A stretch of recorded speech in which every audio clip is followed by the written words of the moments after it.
താമരക്കണ്ണന്റെ ഐതിഹ്യം ഒന്ന് കേട്ടാലോ നമുക്ക്. വില്ലുമംഗലം സ്വാമിയാർക്ക് നമ്മുടെ ഗുരുവായൂരപ്പന് പ്രത്യക്ഷനാണല്ലോ. ഒരു ദിവസം രാത്രി അദ്ദേഹം കണ്ണനെ ഓരോ ഭാവത്തിലും രൂപത്തിലും ഒക്കെ സ്തുതിക്കാൻ തുടങ്ങിയിട്ടോ. ഏതേത് രൂപത്തിൽ സ്മരിക്കുന്നോ ആ രൂപങ്ങളിൽ കണ്ണൻ സ്വാമിയാർക്ക് മുൻപിൽ ദർശനം കൊടുത്തുകൊണ്ട് തന്നെ ഇരുന്നു. സ്വാമിയാർ താമരയിലിരിക്കുന്ന കണ്ണനായി സ്തുതിക്കാൻ തുടങ്ങി. സ്തുതി കഴിഞ്ഞതും സ്വാമിയാർ കണ്ണനെ നീട്ടി വിളിച്ചു, താമരക്കണ്ണ എന്ന്. കണ്ണൻ താമരയിൽ തൃക്കൈ വെണ്ണയോടുകൂടി ഇരിക്കുന്ന ദർശനം നൽകി കളി തുടർന്നു. രാവിലെ ആയി, തിരുനട തുറക്കാൻ സമയമായി. കണ്ണൻ നോക്കിയപ്പോൾ ദാ മേൽശാന്തി വരുന്നു. എങ്ങനെയെങ്കിലും ശ്രീകോവിലിനുള്ളിൽ കടക്കണമല്ലോ.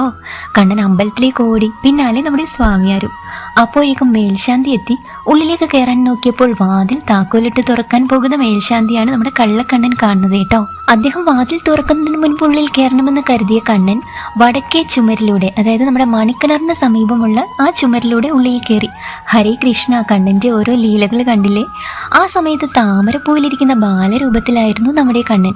ആ രൂപത്തിൽ കണ്ണൻ ആ ചുമരിൽ പതിഞ്ഞ് ആണ് ഉള്ളിൽ പ്രവേശിച്ചത്. ഇതെല്ലാം കണ്ടുകൊണ്ടിരുന്ന നമ്മുടെ സ്വാമിയാര് പിറ്റേ ദിവസം തന്നെ ആ ചുമരിൽ പതിഞ്ഞ ഭാവത്തെ, ആ രൂപത്തെ ആളുകളുടെ സഹായത്താൽ ചുമരിൽ വരച്ചുവത്രേ. ഇപ്പോഴും അവിടെ തൊഴുതാൽ ഉള്ളിൽ കണ്ണൻ കാണും. കാരണം കണ്ണൻ തന്നെ പതിപ്പിച്ച് കടന്ന വാതിലാണിത്.